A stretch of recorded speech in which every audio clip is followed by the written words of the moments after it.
Shout out sa mga taga Basilan. Taga ron si ate. Taga Basilan po ako. At ang malapit kami. Ate, sunod ka. Dito kami sa jungle, kagubatan nila. Bakit? Akala nyo kailang kaibigan? Oh, nagkaibigan ako dito. Tangina nyo. Mga piste kayo. Alam, sabi ka nito, bakit daw ano? Bakit daw may kaibigan ako? Siyempre, Pilipina ako. O Pilipino. Friendly ang mga Pilipina eh. Saan tayo pupunta? Hindi ko alam. Ang bait ng amo nyo. Ay, sabi ko sa'yo. Marami ako naging amo siya, pinakamabait. Hindi mabunganga. Basta, kakaiba siya. Asan ba naman yun? Ewan ko ba dun? Yung lighter galing sa inyo. Oo.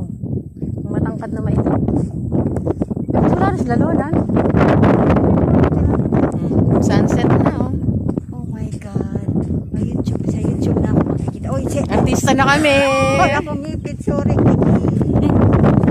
Ako naman. Iwan nyo ako ba dito? Oo, maiwan ka. Ba yan? Uwi na raw kami. Yung alaga ko kasi nakitatay. Ako rin na magpapakain doon. Napanood ko kami na, ang dami na napupuntahan. Pag talaga may bata ka sa Saudi, ganun din. May bata kasi ako eh. Yung sa Saudi, medyo patag ko yun. Medyo amo ko doon. Dito mabait siya. Bisa nga sabihin, punta kayo doon. Check kayo doon. Mait. Ito ang kagubatan dito. Taga dito ba yung amo? Ha? Taga Saudi o taga dito? Taga rito eh. Katari yan. Ako nung sa Saudi kasi 9 years ako. At ang lamig ng panahon. Ay, grabe. Tingnan mo bang ganda yung ano. Taga yung sunset. Oh my God. Shout out sa mga kaibigan. Kaibigan ni ate. Kaibigan lang. Sabihin mo, ay hindi mo pwedeng sabihin yung Ay, Facebook naku, mo. wala naman ano yun, mga yun. Ano silang alam sa mga ano. Alam mo na. Saan yung mga ano? Saan yung mga tao na?